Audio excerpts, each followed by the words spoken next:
Perhatian. Konten ini mengandung konsep esensi ilahiyah yang membutuhkan aspek pemahaman mendalam, yang kemungkinan hanya dapat diakses dengan keterbukaan hati dan pikiran, untuk mencapai tingkat pencerahan dan kesadaran yang lebih tinggi. Assalamualaikum warahmatullahi wabarakatuh. Salam sejahtera untuk kita semua, Rahayu dan Namaste. Dan ini adalah season kedua. Alright, nggak kerasa ya, kita season 1 udah selesai semua. Dan kita akan masuk lebih dalam lagi di season 2 ini. Tentu saja tetap bareng sama Mas Sony Wicaksono. Oke, kita sapa dulu dong. Mas Sony, apa kabar Mas? Baik, Alhamdulillah. Gimana? Alhamdulillah. Oke, ini break season 1 lumayan nih ya. Kita udah lumayan, dan mudah-mudahan yang nonton udah mengulang-ulang si season 1 tadi dan siap untuk bridge berikutnya ke tahapan kedua, ke season 2 ini yang agak lebih dalam lagi nih. Nah, season 2 ini kita akan kupas lebih detail gitulah kira-kira. Oke Mas, season 2 nih, siap ya Mas ya? Mulai nih season 2 nih kita nih. Oke, yang pertama di season 2 karena kita mau agak deep, agak masuk ke dalam, kita langsung masuk ke yang namanya level kesadaran. Nah, ternyata kesadaran itu ada level-levelnya, dan di episode 1 season kedua ini, jadi kalau di drama-drama gitu ya, ada S2E1. Nah, gitulah kira-kira. Gimana nih Mas, tentang level kesadaran tuh apa yang bisa kita diskusikan? Ya, terima kasih Kang Abu. Ini kita mau masuk season 2. Kita mengalir aja ya, saya juga nggak tahu nanti mengalir sampai kemana. Yes. Tapi mudah-mudahan kita bisa mengupas lebih dalam lagi, dan tapi tetap santai, nggak usah terlalu rumit-rumit gitu ya membahasnya. Di season 2 ini kita akan mulai dengan bridging sedikit ya di episode kali ini, itu untuk membahas tentang level kesadaran ya. Kan di season 1 tuh kita sudah membahas Al-Quran yang sejati ya. Atau yang orang Jawa sering menyebutkan dengan kitab basah itu kan. Kayak kita sudah sampai kesadaran bahwa kitab yang basah atau Al-Quran sejati itu adanya di dalam kolbu, atau kalau di bahasa Inggrisnya namanya spiritual heart, yang perlu disadari dan diaktifkan agar kita semua tuh bisa mendapatkan petunjuk langsung dari Allah ya. Dan di season 1 juga kita telah sampai kepada pembahasan bahwa petunjuk Allah dalam bentuk kitab itu buat semua makhluk di seluruh alam keberadaan ini, alam semesta ini, bukan hanya untuk manusia, apalagi hanya untuk kelompok agama tertentu gitu. Dan kitab yang dianugerahkan Allah itu adanya kan di dada, di hati kita ya, yang selalu diberikan cahaya kesadaran demi kesadaran yang berlapis-lapis ya. Dan dengan kita juga bahas di season 1 itu ada bahasa yang namanya bahasa ajam atau bahasa perasaan hati, yang jika dijelaskan atau dalam bahasa di surat Al-Quran itu surat 3 ayat 7 itu disebut ditawil, itu secara langsung dijelaskan secara detail secara langsung oleh Allah, itu menjadi bahasa yang terurai atau di-i'rab menjadi lebih jelas, dibaca dengan mengikuti cara bacaan yang benar, dibacakan langsung oleh Allah, dan kita hanya mengikutinya, atau di salah satu episode kita sebut sebagai tilawah. Dan yang penting kita semua akan memahami, karena semuanya itu telah dipilih oleh Allah ya. Jadi untuk memahami dan punya kesadaran melalui Al-Quran itu. Jadi nggak ada yang dikecualikan gitu. Dan mungkin ya kalau kita recap sedikit, di episode terakhir juga kita sudah membahas bahwa Al-Quran itu disebut sebagai kitab suci karena diturunkan oleh Allah yang Maha Suci kepada hambanya yang hatinya sedang dalam proses pensucian hati atau diri. Karena proses pembersihan hati itu dari semua konsep, batasan, ilmu, dari semua emosi negatif, apa-apa yang sudah diketahui dan sebelumnya itu dibersihkan untuk bisa diisi dengan kalau gelas itu udah kosong, itu diisi dengan isi yang lebih jernih ya, sesuai dengan kehendaknya Allah gitu kan. Nah ini kita cukup bahas step by step, jadi mudah-mudahan di season 2 ini kita bisa melangkah lebih dalam lagi, dibantu oleh kasih sayangnya Allah dalam memahami semuanya. Di season 2 ini kita akan bahas tentang bagaimana cara membuka Al-Quran itu sehingga Al-Quran atau kesadaran itu dapat kita terima sesuai dengan yang Allah kehendaki. Nah, jadi kalau di dalam Al-Quran membuka hati itu namanya Al-Fatihah ya. Jadi Al-Fatihah itu artinya membuka hati atau Al-Quran yang sejati yang ada di dalam. Nah, menariknya seringkali saya ketemu sama teman-teman yang beragama Islam dan sudah sholat dari kecil, tapi ketika ditanya kenapa dia harus sholat, mereka menjawab ya karena itu kewajiban, supaya tidak meninggalkan kewajiban ya, supaya tidak dosa dan sebagainya. Jarang sekali yang saya mendengar menjawabnya bahwa inti dari sebuah sholat itu adalah untuk membuka hati kepada Allah Subhanahu Wa Taala. Maka gerakannya seperti ini. Nah, di dalam season 2 itu kita akan bahas lebih dalam lagi secara satu persatu dan bagian demi bagian gitu ya tentang membuka hati ini dan bagaimana bisa mendapat kesadaran yang lebih dalam dari Allah secara langsung ya.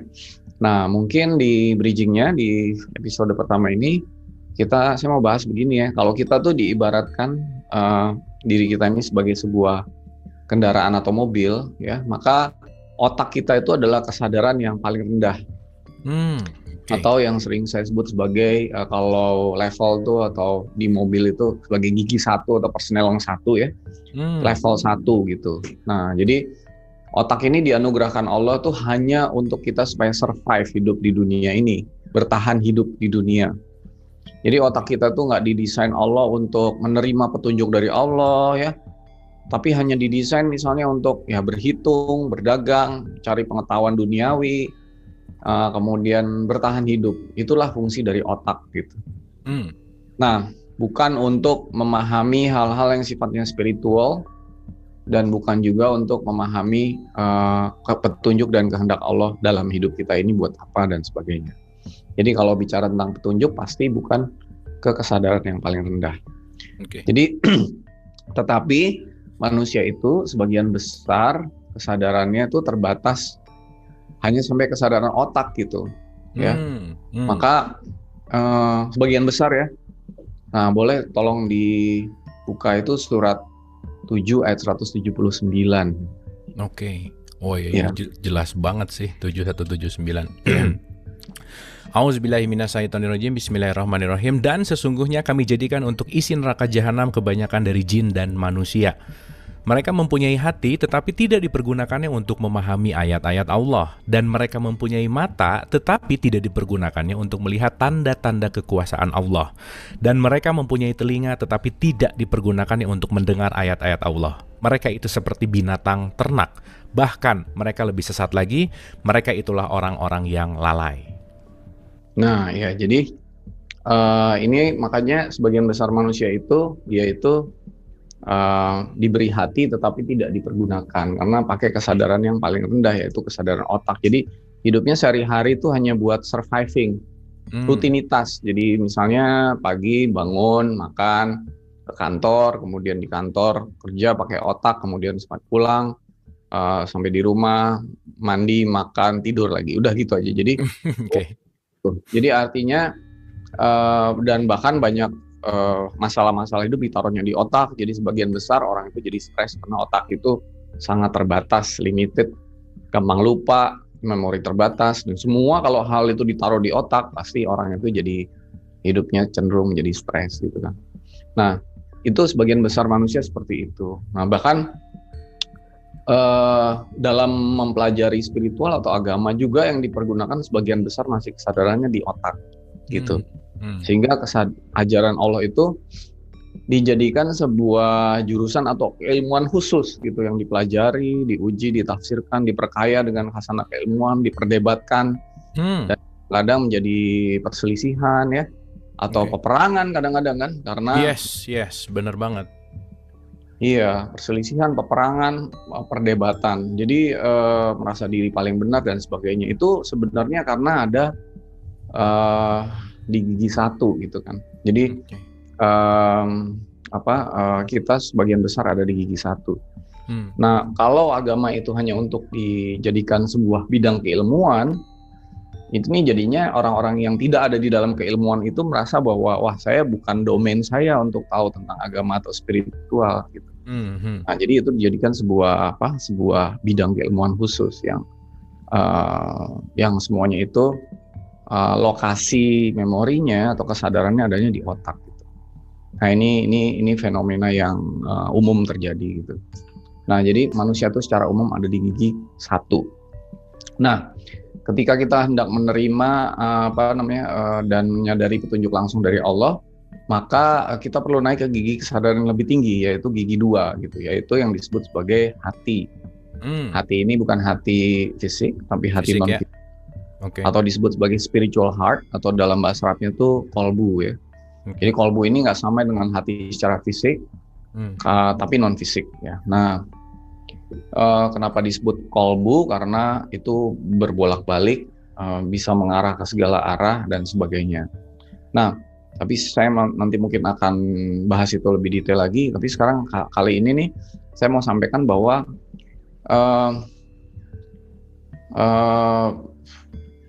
hati itu adalah sumber atau lokasi dari petunjuk Allah. Dan kalau kita ingin mencapai spiritual yang lebih dalam lagi, letaknya pasti bukan di otak tapi di hati. Dan hati ini sebagai gigi 2 itu mempunyai memori yang tidak terbatas ya. Dan alat komunikasi Allah kepada kita. Jadi kunci hubungan Allah dengan kita tuh adanya di hati, bukan di otak. Semua pusat dan sumber dari berkat, rahmat, kasih sayang, anugerah Allah itu adanya di hati. Semua sumber dari ketenangan, kedamaian, kebahagiaan itu adanya di hati. Dan hati itu diciptakan Allah untuk langsung menerima petunjuk tanpa memproses. Jadi kalau di otak itu kan prosesnya input, proses, output. Jadi input dari apa yang panca indera yang diterima, lalu diproses dengan otak yang mempunyai latar belakang pendidikan, nilai-nilai, persepsi, ilmu segala macam, yang masing-masing orang beda-beda, dan outputnya nanti pasti jadi beda. Jadi meskipun informasi yang inputnya sama, kalau memprosesnya beda, output bisa beda. Makanya satu ayat Quran ditafsirkan oleh 5 orang penafsir itu hasilnya akan beda karena dia punya prosesor otaknya itu, keilmuannya, nilai-nilainya, tempatnya, waktunya semua berbeda. Nah, sementara hati itu nggak begitu. Hati itu prosesnya instan. Jadi begitu diberitahu, itulah yang akan diterima. Tidak melalui proses di dalamnya. Jadi begitu instantly seperti itu. Jadi makanya petunjuk Allah itu paling tidak adanya nanti di gigi kedua ke atas gitu. Bukan di gigi 1. Gigi satu tuh bukan menerima petunjuk ya, tapi processing untuk bertahan hidup gitu ya, kira-kira ya, Mas Ani ya. 1 itu untuk bertahan hidup ya. Oke. Nah, itu gigi 2. Nah, nanti bagi teman-teman yang tertarik untuk paling nggak ke gigi 2, ya boleh dilihat itu episode atau season khusus mengenai membuka hati. Ya. Di situ lebih detail lagi sudah disampaikan ya. Nah, kalau kita ingin sampai kepada kesadaran yang lebih tinggi daripada hati ya, itu ada namanya hati nurani ya. Hati nurani itu gigi. Jadi di mana di hati yang nurani itu hati yang lebih dalam lagi. Ya, nurani itu berasal dari kata-kata bahasa Arab nur, itu artinya cahaya. Ani itu adalah aku, yaitu cahayanya Allah. Nah, jadi kalau teman-teman kita mau lebih dalam lagi mengetahui hakikat atau petunjuk Allah yang lebih dalam, lebih hakiki, lebih benar gitu ya, tanpa dipengaruhi oleh banyak persepsi mau-mau, hati itu adalah lapisan luarnya, dalamnya namanya hati nurani. Nah, nanti step by step itu harusnya kita sampai ke kesadaran gigi 3, yaitu membuka bukan cuma sekedar hati tapi hati nurani itu.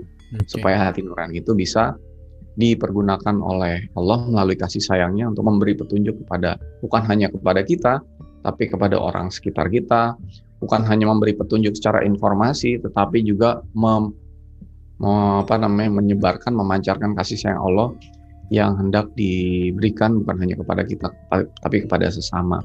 Nah, itu semuanya adanya di hati nurani gitu ya. Nah, itu 1 step lagi lebih tinggi dibandingkan atau bukan lebih tinggi, lebih dalam dibandingkan Oke. hati Hati. itu. Oke. Nah itu namanya level ke 3. 3 gitu. Gigi 3. Kayak personaling ya. Gigi 1, 2, 3 gitu. 1, 2, 3. Jadi 1 itu otak, 2 Oke. itu hati, 3 itu namanya hati nurani gitu. Oke. Nah, naik lagi ya ke gigi 4. Gigi 4 itu ketika kita mau sampai kesadaran lebih dalam yang menyimpan semua rekaman masa lalu kita ya. Sebenarnya ini simpanan rekamannya itu lama gitu ya, bukan hanya sekedar yang sekarang gitu, tapi juga yang sebelum-sebelumnya. Oke. Nah itu adanya di gigi 4 yaitu jiwa gitu. Nah, Oke. jadi jiwa atau dalam bahasa Arabnya disebut sebagai nafs. Nah, jiwa atau nafs ini adalah kesadaran yang lebih dalam lagi, bukan sekedar untuk petunjuk, tetapi dia menyimpan semua rekaman-rekaman ya, masa lalu kita, termasuk kotoran-kotoran, dosa, pahala, semua adanya tersimpan di sini. Nah, di dalam perjalanan hidup ini, kalau kita mau lebih seutuhnya untuk kembali kepada Allah sebagai tujuan hidup, maka kita itu juga harus naik sampai ke gigi 4 ini, Kang Abu. Jadi nggak bisa cuma sampai di gigi 3 ya? 3 saja. Gitu. Nah, karena dengan naik ke kesadaran gigi 4 ini, banyak sekali hal-hal yang bisa merubah sikap kita kepada sesama, sikap kita kepada Allah, dan sikap kita menyikapi hidup ini. Di dalam Al-Quran itu peristiwa seseorang yang naik dari gigi ketiga ke gigi keempat itu disebut sebagai Isra. Oh, Isra. Oke. Naik level lah ya ceritanya ya. Oke. Nah, boleh dibuka itu. Tapi ini secara hakikatnya kita bahas ya, itu surat 17 ayat 1 ya, tentang Isra. Oke, 17 ayat 1 ya. Oke, jadi pokok Isra itu adalah dari gigi 3 naik ke gigi 4 itu ya, poinnya namanya Isra gitu ya Mas ya? Betul. Oke, 17 ayat 1. Maha suci Allah yang telah memperjalankan hambanya pada suatu malam dari Al-Masjidil Haram ke Al-Masjidil Aqsa, yang telah kami berkahi sekelilingnya agar kami perlihatkan kepadanya sebagian dari tanda-tanda kebesaran kami. Sesungguhnya dia adalah maha mendengar lagi maha mengetahui. Iya, jadi di sini Maha Suci Allah yang telah memperjalankan hambanya. Hambanya di sini artinya ya hambanya. Kang Abu hamba Allah bukan? Iya, ini general banget ya statementnya hambanya gitu ya. Jadi hambanya bukan satu orang saja, tetapi hambanya. Jadi artinya ini sebenarnya suatu cerita yang bisa berulang gitu bagi kita semua, ya. Pada suatu malam, di sini malam itu artinya suatu kondisi yang tenang, yang damai, yang bebas dari gangguan. Tapi malam juga bisa berarti sesuatu yang sedang dalam kegelapan ya. Dari Al-Masjidil Haram. Al-Masjidil Haram di sini adalah sebuah hakikat, yaitu Al-Masjid itu tempat sujud ya, tempat menyembah Allah. Haram itu sedang dalam proses pensucian.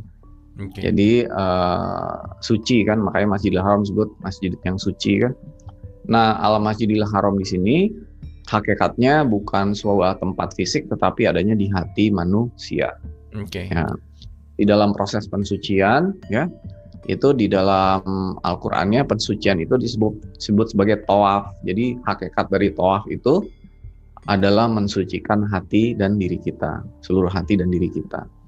Jadi ketika kita hati dan diri kita sudah di dalam proses pensucian atau Al-Masjidil Haram, mungkin kita bisa buka ayatnya ya, Kang Abu ya. Iya. Surat ayat 125. 4 ya Mas ya? Sorry tadi. Nanti kita balik sini lagi boleh ya? Ya oke. Tadi 4 125 ya Mas ya? Al-Baqarah surat 2 ayat 125 ya. Oh 2, sorry. Yes, tadi kedengarannya 4. Oke, surat 2 Al-Baqarah 125. Dan ingatlah ketika kami menjadikan rumah itu, Baitullah, tempat berkumpul bagi manusia dan tempat yang aman. dan jadikanlah sebagian makom Ibrahim tempat sholat. Dan telah kami perintahkan kepada Ibrahim dan Ismail, bersihkanlah rumahku untuk orang-orang yang tawaf, yang itikaf, yang ruku, dan yang sujud. Ya. Dan ketika kami menjadikan rumah itu, ya baita, rumah itu tuh, Baitullah itu artinya rumah yang bukan sekedar yang fisik, tapi juga yang non fisik, tempat berkumpul bagi nas di situ sebenarnya lebih bukan hanya bagi manusia, tetapi nas itu hamba-hamba Allah yang sudah manis-manis gitu, Kang Abu. Ya, Jadi ya. Kalau anak kecil tuh manis, nurut sama orang tua gitu ya, nggak nakal, ya nggak macem-macem, nggak banyak mau-maunya, itu namanya nas. Oke. Jadi nas itu bukan hanya sekedar manusia, karena makhluk yang manis, kemudian yang kayak begitu tuh kan di alam keberadaan ini kan dimensinya banyak gitu ya. Manusia itu salah satunya, tapi nggak semua manusia itu nas, karena banyak manusia kan nggak manis-manis kan. Itu mungkin yang bedain mana orang, mana manusia gitu ya Mas ya. Nah, jadi dan tempat yang aman. Ketika kita ada di dalam rumah Allah, di dalam hati itu aman dari semua emosi negatif, ya, semua perasaan-perasaan yang nggak enak dan sebagainya. Dan jadikanlah sebagian makom Ibrahim tempat sholat. Makom ini juga kita udah bahas hakikatnya. Makom itu adalah tempat tertinggi. Ibrahim di sini adalah itu sumber, rahim itu kasih sayang. Jadi sumber kasih sayang Allah sebagai tempat untuk mengingat Allah, yaitu di hati kita. Dan telah kami perintahkan kepada Ibrahim dan Ismail untuk membersihkan rumahku untuk orang-orang yang tawaf. Jadi tawaf itu artinya membersihkan rumah. Jadi artinya tawaf itu bukan sekedar muter-muter begitu, tetapi membersihkan rumah. Jadi kenapa dibersihkan? Supaya rumah itu menjadi Masjid Al-Haram, untuk tempat menyembah Allah yang suci gitu ya. Kira-kira begitu. Nah, buka lagi deh surat 22 ayat 26. Mungkin ini juga ada kaitannya dengan statement Kolbun Mukmin Baitullah gitu ya Mas ya. Ada statement itu kan? Betul. Ya, oke. Surat 22 ayat 26, dan ingatlah ketika kami memberikan tempat kepada Ibrahim di tempat Baitullah dengan mengatakan, janganlah kamu memperserikatkan sesuatu pun dengan aku, dan sucikanlah rumahku ini bagi orang-orang yang tawaf, dan orang-orang yang beribadat, dan orang-orang yang ruku dan sujud. Nah, jadi ketika kami memberikan tempat kepada Ibrahim, ya, di tempat Baitullah, janganlah kamu memperserikatkan sesuatu dengan aku. Nah, salah satu dari mensucikan hati dan diri kita itu adalah tidak mempersekutukan Allah dengan siapapun, ya, karena hanya bertuhan Allah. Karena Tuhan itu kan artinya segala sesuatu yang dominan di hati dan pikiran kita. Jadi ketika kita itu benar-benar tidak memperserikatkan sesuatu dengan Allah, artinya yang dominan di hati dan pikiran kita hanyalah Allah. Dan Allah itu adalah Zat Maha Kasih Sayang. Jadi ciri-ciri orang yang bertuhan Allah adalah yang di hati dan dominan di hati dan pikirannya hanyalah sifat kasih sayang gitu. Dan sucikanlah rumahku ini bagi orang-orang yang tawaf. Jadi tawaf itu artinya mensucikan rumah. Jadi rumah itu harus disucikan terus-menerus, ya, sampai benar-benar menjadi proses pensucian, sehingga kita menjadikan rumah di hati dan diri kita itu Masjid Al-Haram secara hakikat, ya. Nah, ketika seseorang itu sudah sampai kepada proses pensucian hati dan dirinya, barulah dia bisa naik dari gigi ke ketiga tadi, ya. Dari 3 ke 4. Gigi keempat kan, yaitu jiwa, yaitu ke Masjidil Aqsa. Nah, coba dibuka tadi ya surat 17 ayat 1 ya. Ya. Oke. 17 ayat 1. Ya. Maha suci Allah yang telah memperjalankan hambanya pada suatu malam dari Al-Masjidil Haram ke Al-Masjidil Aqsa. Nah, gitu Mas. Gimana? Iya, jadi Masjidil Haram di sini adalah hati dan pikiran yang sedang dalam proses disucikan, ya. Sementara Al-Masjidil Aqsa itu adalah artinya tempat terjauh, ya. Tempat terjauh. Nah, ada kata-kata yang menarik dari Al-Ghazali, ya. Sebentar nih saya buka, ya. Nah, Kata-katanya begini, yang paling dekat dengan kamu itu adalah kematian, ya. Yes. Yang paling jauh dari kamu adalah masa lalumu, gitu. Nah, jadi yang paling jauh dari kita itu adalah masa lalu, ya. Nah, yang disebut sebagai Al-Masjidil Aqsa itu artinya adalah masa lalu kita, our past. Oke. Nah, jadi artinya naik ke kesadaran lebih tinggi yaitu Isra itu naik ke kesadaran jiwa tuh artinya kita itu bisa dibantu kasih sayang Allah untuk memahami lagi perjalanan hidup kita yang sebelum-sebelumnya gitu. Oke. Ya, sebelum-sebelumnya. Nah, di situ kita yang disebut sebagai naik kepada kesadaran jiwa. Nah, di situ kita baru sadar, oh dulu saya pernah berbuat salah ini, apa tujuan hidup saya, kenapa saya harus ketemu Kang Abu dan sebagainya itu semua ada di dalam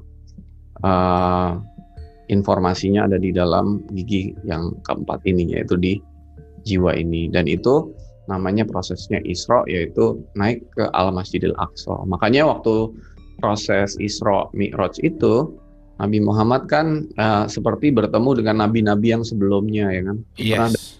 Gitu. Ya. Jadi ketemu nabi-nabi yang sebelumnya itu karena memang proses Isra itu artinya kita diperjalankan Allah untuk ke suatu tempat yang paling jauh dari diri kita, yaitu masa lalu kita. Sekarang Kang Abu saya tanya, Kang Abu tahu nggak jawabannya kenapa Kang Abu itu hidup saat ini gitu? Wah, ini pertanyaannya Itu kan susah, Mas. ya, Sekarang kenapa harus hidup gitu ya? Ya, kenapa harus? Kalau misalkan ngambil satu statement bahwa innalillahi wa inna ilaihi rojiun, berarti kehidupan ini adalah jalan untuk kembali. Berarti saya pernah pergi gitulah kira-kira, Mas, dalam tanda petik gitu. Saya pernah meninggalkan Allah dan sekarang lagi dalam proses untuk kembali gitu. Mungkin itu, Mas, jawaban simpelnya. Ya, jawaban itu kan nggak bisa cuma dijawab pakai otak, terus dialami. Yes. Misalnya saya tanya lagi, kenapa Kang Abu lahir di Indonesia? Gitu.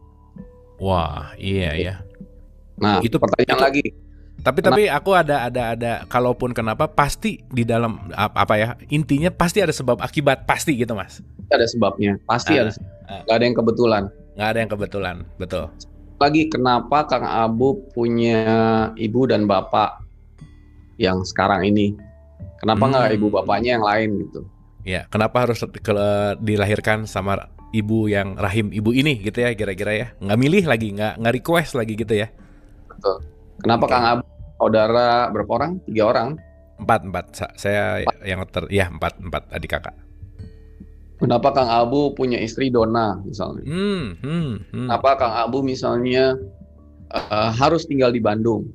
Oke. Itu pertanyaan-pertanyaan yang semua itu yang terjadi di dalam hidup kita yang sekarang tuh nggak ada yang kebetulan. Ya. Nggak ada yang kebetulan. Kenapa misalnya orang yang sakit diabetes, anaknya ikut sakit diabetes gitu misalnya. Kenapa gitu? Itu kan pertanyaan-pertanyaan yang katanya jawabnya hanya wallahu alam, tapi itu kan bukan suatu hal yang kebetulan. Ada sesuatu di balik itu semua gitu. Iya. Ya, pasti ada makna di balik itu semua ya. Saling terkait satu sama lain. Jadi itu semua nggak bisa kita pikir pakai otak, nggak bisa. Itu semua nggak bisa kita pikir pakai. Nah, kalau kita udah sampai ke kesadaran yang gigi keempat ini, itu kita bisa diberikan kasih informasi, dibantu kasih sayang Allah untuk memahami itu semua. Jadi hidup ini jadi lebih sadar gitu kira-kira. Oke. Tapi itu emang pertanyaannya kayak pertanyaan yang gimana ya? Tadi waktu Mas Sony nanya, ini pertanyaan kayak nggak penting tapi benar juga ya, iya juga ya, gitu loh, Mas. Ada sesuatu yang iya ya, gitulah kira-kira. Dan saya rasa yang dengerin ini juga coba kalau ada pertanyaan yang sama yang tadi barusan Mas Sony nanya, mau jawab apa, gitulah kira-kira, Mas. Itu kan perlu direnungkan gitu. Dan waktu kita mendapatkan kesadaran sampai ke gigi yang keempat ini, ya sebenarnya kita nggak lagi mencari-cari jawaban untuk tahu gitu, tetapi untuk dibantu kasih sayang Allah merubah sikap kita kepada Allah, dibantu kasih sayang Allah untuk membersihkan dalam pembersihan yang lebih dalam lagi ya, dan kemudian dibantu kasih sayang Allah untuk sadar melihat hidup ini dengan perspektif yang lebih holistik gitu, lebih menyeluruh gitu. Oke. Karena kalau nggak holistik itu kita jadinya ya nggak dapat informasi yang utuh gitu. Jadinya ya orang tuh bisa judging, bisa menyalahkan orang lain, kelompok lain dan sebagainya, menyesali kenapa hidup ini saya jadi anaknya si A si B, lalu banyak macam-macam hal yang sebenarnya ya dia karena belum sampai kesadaran di level itu aja sehingga timbul sikap dan perilaku yang kurang sesuai gitu kira-kira. Kalau sudah sampai di kesadaran yang lebih dalam itu, wah itu akan sangat melompat jauh sekali kesadarannya kira-kira begitu. Makanya itu disebut di Al-Quran memperjalankan hambanya dari Al-Masjidil Haram ke Al-Masjidil Aqsa. Jadi itu nggak bisa langsung ke Al-Masjidil Aqsa, harus terjadi proses pensucian hati dan diri dulu. Ketika itu sudah dalam dianggap siap, maka Allah sendirilah yang akan memperjalankan kita sampai ke kesadaran yang lebih dalam yang namanya kesadaran gigi 4, yaitu jiwa. Oke. Dan tentu saja ini semua harus dialami gitu ya Mas ya, nggak bisa dipikir, nggak bisa cerita gitu ya, dan ini semua adalah bentuk pengalaman gitu ya kira-kira ya Mas Oni ya. Aman, betul. Dan kenapa disebutnya alami? Karena memang alami. Jadi mengalami itu artinya memang alaminya orang itu harusnya mencapai kesadaran sampai yang paling dalam gitu, yang paling menyeluruh atau holistik. Jadi ketika apa yang kita diskusikan ini kan dianggapnya agak aneh karena nggak mainstream. Jadi karena sebagian besar orang nggak mengalami sampai sini gitu. Padahal ini harusnya yang alami seperti ini. Jadi yang alami itu ya program yang ada di Al-Quran itu dialami, bukan cuma diperingati, kira-kira begitu. Kalau kita kan memperingati hari Isra Mi'raj gitu. Harusnya mengalami itu. Karena kan dia bukan seseorang saja gitu. Kira-kira begitu. Oke.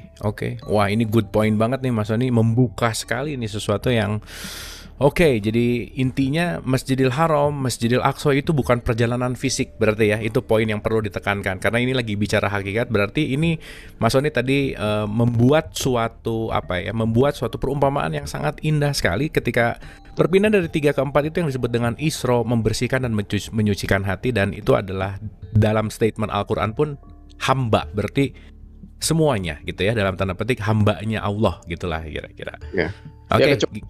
Kecuali ada yang nggak merasa jadi hamba Allah gitu. Kalau saya merasa jadi hamba Allah ya udah. Oke. Jadi 1 tadi otak, 2 hati, 3 hati nurani, 4 adalah nafs. Nah ini baru gigi 4 aja udah seru banget nih. Ini masih ada lanjutannya nggak nih Mas? Ada ya nih. Wah, oke. Berarti ini kayak mobil aja nih, giginya 5 nih ya. Ya. Jadi gigi 5 itu kita harus sampai juga, ya bukan harus sih, tapi sebaiknya lah di hidup ini tuh kita sampai kesadaran yang lebih dalam lagi, yaitu gigi 5, yaitu naik dari kesadaran jiwa ke kesadaran namanya diri sejati atau roh gitu. Kita yang sejati ya. Nah, roh itu kan artinya zat atau percikan dari Tuhan ya, dari Allah Subhanahu wa taala.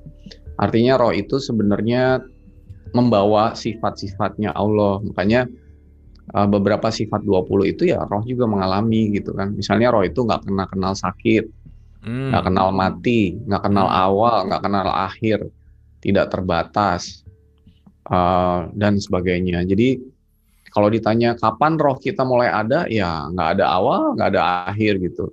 Iya. Jati gitu, nggak kenal mati gitu kan. Yang mati kan badan fisiknya. Gitu. Roh itu jadi sejak kapan? Wah, sejak lama sekali gitu. Nah, bahkan roh itu yang pertama kali ada di dalam diri kita, maka disebut diri kita yang sejati.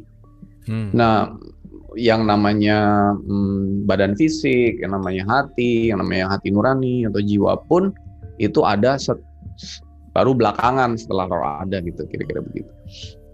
Nah, kalau mau naik gigi keempat, kita akan di dalam kesadaran gigi kelima gigi 5 ya maksudnya. Kita akan mengalami dan menyadari lagi itu asal muasalnya kita tuh dari mana gitu. Lalu tadi kan saya mengatakan bahwa roh itu membawa sifat-sifatnya Allah. Roh itu juga membawa kehendaknya Allah, yaitu untuk mengasihi dan menyayangi kita sebagai diri kita sejati itu seutuh-utuhnya bersama kita selama-lamanya itu kehendak Allah. Dan jadi ketika kita sampai ke kesadaran ini kesadaran yang boleh dibilang puncak gitu ya, dimana kita bisa lebih menyadari lagi tentang Allah, bukan hanya dari cerita, bukan hanya dari pengalaman, tapi dari menyaksikan gitu, menyaksikan. Jadi kita dapat mengalami pengalaman menyaksikan kembali atau bertemu dengan Allah itu ketika roh kita sudah diperjalankan sampai ke sana. Nah, kira-kira begitu. Kita juga bisa sadar, asal muasal kita tuh dari mana, kenapa kita hidup, kenapa ada alam semesta seisinya, ya, sampai banyak lagi lah pertanyaan-pertanyaan yang nggak bisa dijawab, apalagi hanya dengan otak, nggak bisa gitu. Nah ini dengan naik atau masuk ke kesadaran paling dalam, yaitu atau paling kesadaran gigi 5 atau level ke-5 ini. Wah, itu sikap kita kepada Allah akan berubah sangat drastis ya. Drastis, kira-kira begitu. Oke. Nah, ini kalau namanya Mi'raj, ya kan? Mi'raj. Oke. Yang tadi baru saya mau nanya tadi, kalau tadi Isra, ini yang disebut Mi'rajnya berarti ya, Mas ya? Iya, Mi'raj. Jadi dan di Al-Qur'an itu kita tuh diajarin atau diberikan kesempatan sampai ke Mi'raj loh sebenarnya gitu. Nah, coba tuh dibuka ya surat 18 ayat 110 misalnya. Oke. Wah, ini menarik banget nih. 18:110. Iya. Katakanlah, sesungguhnya aku ini hanya seorang manusia seperti kamu yang diwahyukan kepadaku, bahwa sesungguhnya Tuhan kamu itu adalah Tuhan yang esa. Barang siapa mengharap perjumpaan dengan Tuhannya, maka hendaklah ia mengerjakan amal yang soleh, dan janganlah ia mempersekutukan seorang pun dalam beribadat kepada Tuhannya.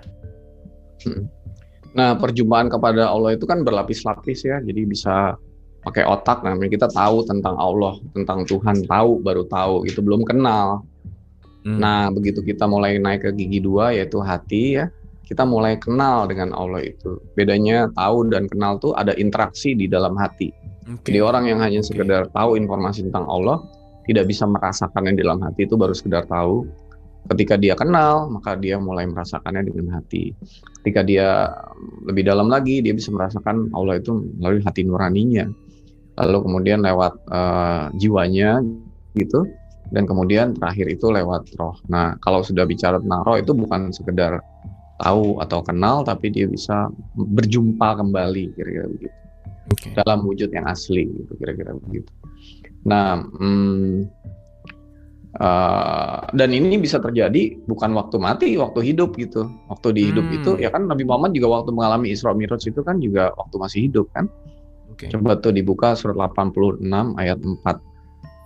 84 ayat 6. Iya, 84 ayat 6. Oke. Surat 84 ayat 6. Hai manusia, sesungguhnya kamu telah bekerja dengan sungguh-sungguh menuju Tuhanmu, maka pasti kamu akan menemuinya. Ya, jadi pasti menemuinya, dan itu bilangnya hai manusia yang masih hidup loh, bukan yang sudah mati gitu, kira-kira begitu. Ya kan. Nah, jadi dan pertemuan dengan Allah dengan roh itu suatu hal yang luar biasa, yang bisa dialamin gitu, kira-kira begitu. Coba tuh dibuka ya surat 92 ayat 17 sampai 21. Oke, 92:17. Dan kelak akan dijauhkan orang yang paling takwa dari neraka, yang menafkahkan hartanya di jalan Allah untuk membersihkannya. Padahal tidak ada seorang pun memberikan suatu nikmat kepadanya yang harus dibalasnya.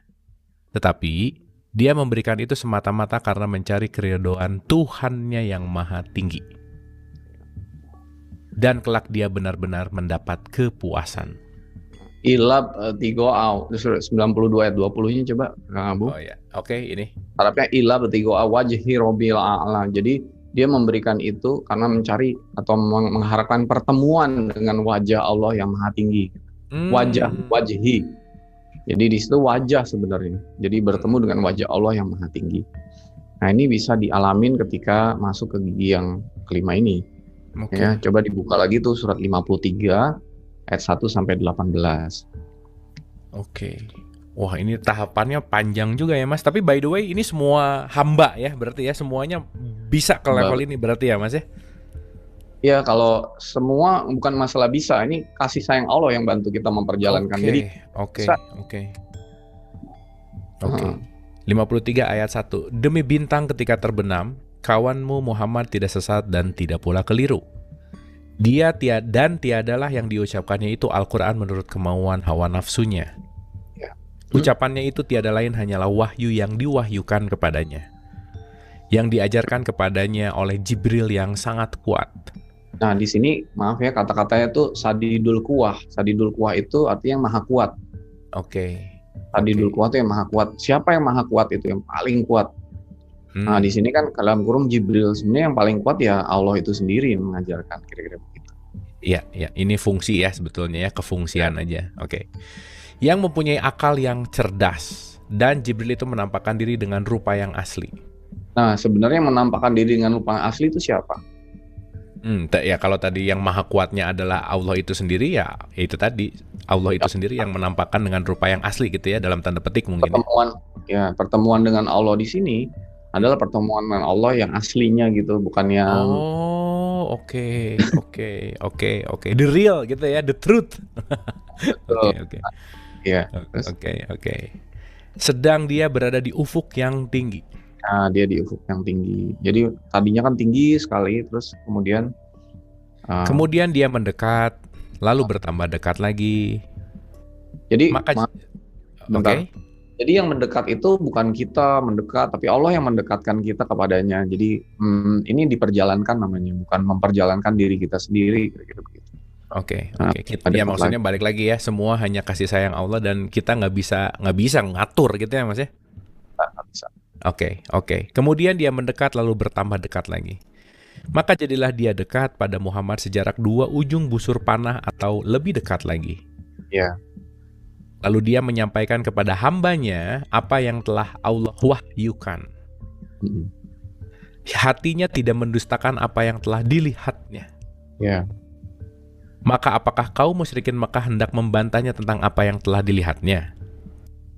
Dan sesungguhnya Muhammad telah melihat Jibril itu dalam rupanya yang asli pada waktu yang lain. Di sini kan nggak ada kata-kata Jibril sebenarnya, dari awal sampai nggak ada tulisan Jibrilnya. Jadi ini sebenarnya cerita. Boleh dilanjut lagi Kang Abu sebentar? 14-nya yaitu di Sidratul Muntaha. Siapa yang ada di Sidratul Muntaha itu, tempat tertinggi puncak itu? Ya Allah yang itu sendiri. Maha tinggi, betul. Coba dilanjutkan lagi sampai 18 ya kalau salah. Di dekatnya ada surga tempat tinggal. Terus? Muhammad melihat Jibril dalam tanda kurung ketika Sidratul Muntaha diliputi oleh sesuatu yang meliputinya. Iya. Penglihatannya tidak berpaling dari yang dilihatnya itu dan tidak pula melampauinya. Sesungguhnya dia telah melihat sebagian tanda-tanda kekuasaan Tuhannya yang paling besar. Ya, jadi saya sampai merinding nih. Jadi sebenarnya hatinya tidak mendustakan, berarti kan Allah tuh di surat 6 103 kan dia tidak bisa dicapai oleh penglihatan mata. Berarti bukan berbentuk grafik, gambar, cahaya, lampu atau ilustrasi dan sebagainya. Itu hanya bisa dilihat dengan hati gitu. Jadi bisa dirasakan dengan hati, bisa dilihat dengan roh gitu. Jadi itu nggak ada, itu hanya nanti bentuknya perasaan saja gitu. Jadi bukan sesuatu yang ada wujud fisiknya kan. Allah itu kan laisa kamitslihi syai'un. Jadi di surat 42 ayat 11 tuh tidak serupa dengan apapun juga. Atau bahasa Jawanya itu tan kino yang ngopo. Jadi nggak ada sesuatu yang menyamainya. Jadi ketika mengalami perjumpaan itu bukan berarti kita melihat suatu sosok gitu, tapi dengan sebuah perasaan yang hati kita tuh nggak bisa mendustakan. Kenapa? Eh, karena dulu pernah melihat dulu pertama kali kan kita percaya Tuhan. Jadi ketika melihat Tuhan lagi ya memang nggak bisa nggak bisa bilang enggak, ya itu iya itu karena dulu pernah melihat dulu, makanya dulu kan di situ kan dibilang pernah dilihatnya dulu kan gitu. Jadi Iya. dan di sini kan yang bisa melihat dulu itu kan roh, bukan yang lain-lain. Otak nggak mungkin bisa melihat, hati juga enggak. Tapi roh itu yang bisa merasakan lagi, mengalami perjumpaan dengan Allah karena dulunya pun berasal dari Allah kan roh itu. Sebelum yang lain-lain ada, sebelum hatinya ada, hati nurani ada, jiwa ada, badan fisik ada, yang ada baru roh. Jadi roh itu ketika mencapai kesadaran gigi 5, dia akan mengalami lagi perjumpaan dengan Allah gitu. Nah itu peristiwa yang luar biasa dan bisa dialami oleh hamba-hamba Allah yang sudah mengalami perjalanan dari gigi 1 ke gigi 2, ke gigi 3, ke gigi 4, sampai ke gigi 5, kira-kira gitu. Dan setiap manusia pasti melewati gigi-gigi ini, Mas. Step by step. Step by step, betul. Nggak bisa loncat gitu, 1 langsung ke 5 gitu, nggak bisa ya? Nggak bisa.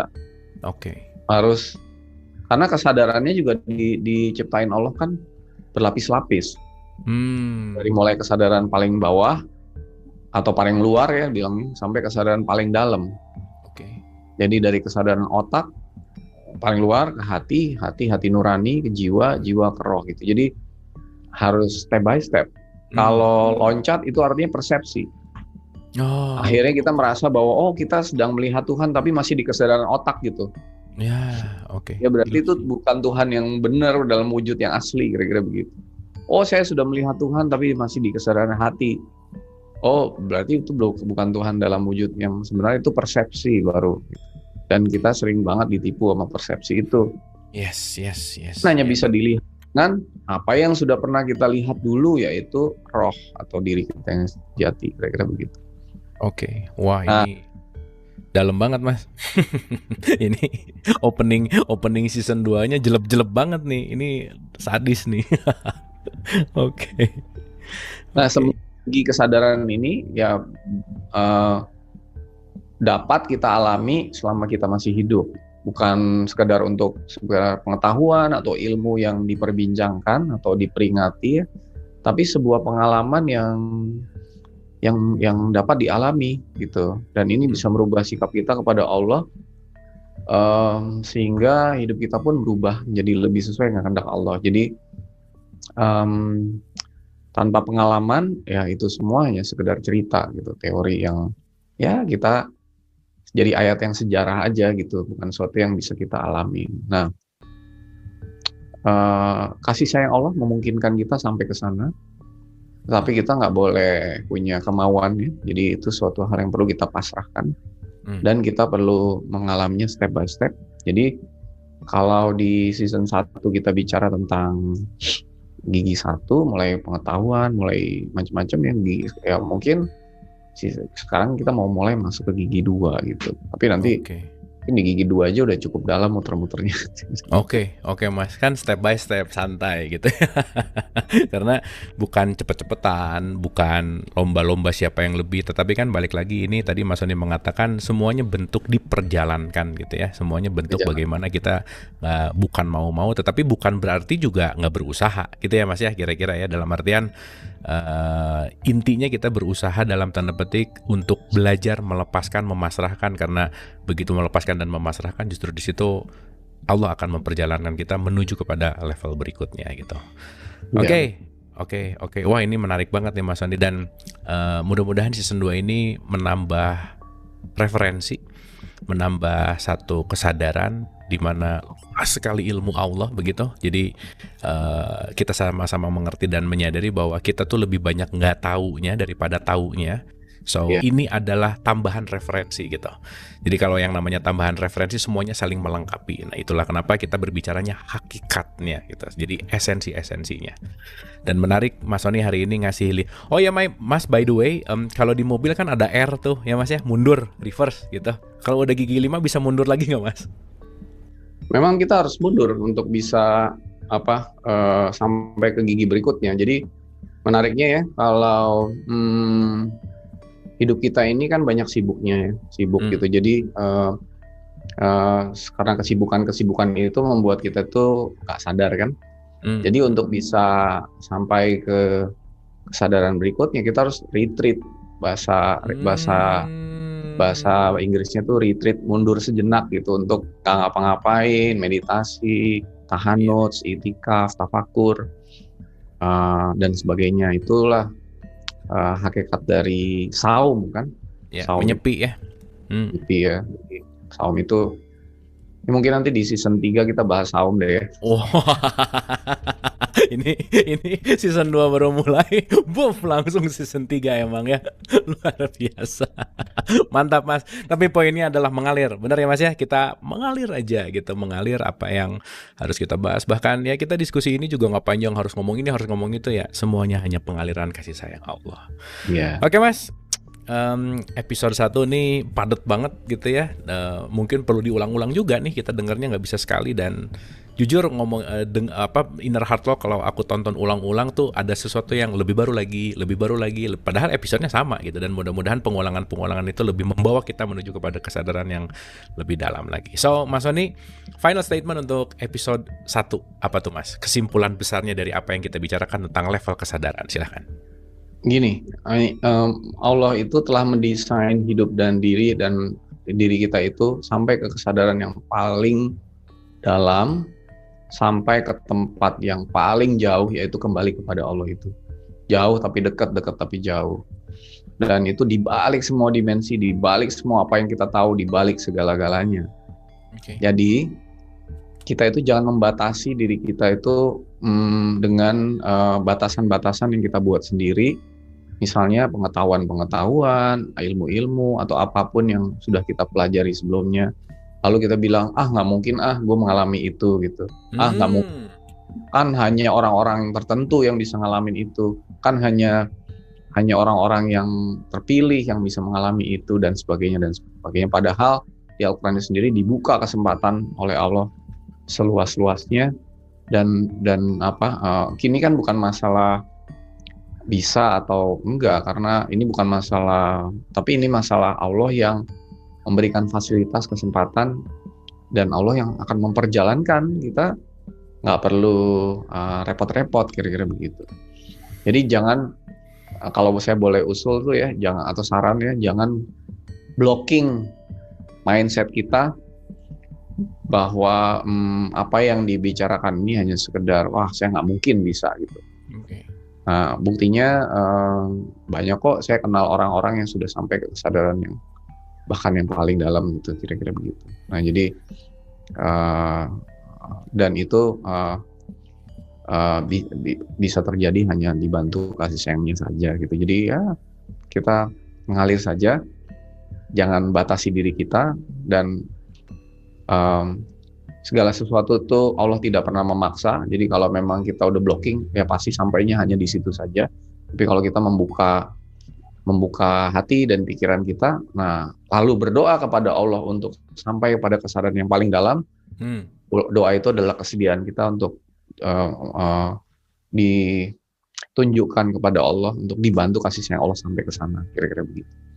Oke Mas, itu keren banget sih kalimatnya, bahwa jangan pernah memblocking, karena luas sekali gitu ya, luas sekali pengetahuan kita terbatas. Nah makanya berbeda belum tentu salah, karena konsepnya belum tentu sama juga. Jadi mari kita belajar menjadi manusia yang terbuka gitu, karena setiap apapun informasi pasti tidak ada yang sia-sia, dan itu pasti mau membawa atau pesan penting untuk kita untuk selalu membuka diri. Yuk kita belajar saling terbuka gitu lah kira-kira. Thank you Mas Sony, luar biasa. Opening season 2-nya ini maknyos banget, jelep banget ini. Kalau di opening udah berat gini, dalam tanda petik ya, di opening udah berbobot gini, nah pasti penasaran kan episode berikutnya kita mau bahas apa. So jangan lupa subscribe, jangan lupa kasih tahu teman-teman yang membutuhkan informasi ini. Sampai ketemu di episode yang akan datang. Mohon maaf lahir dan batin. Wabillahi taufiq wal hidayah. Assalamualaikum warahmatullahi wabarakatuh. Terima kasih Mas Sony. Thank you.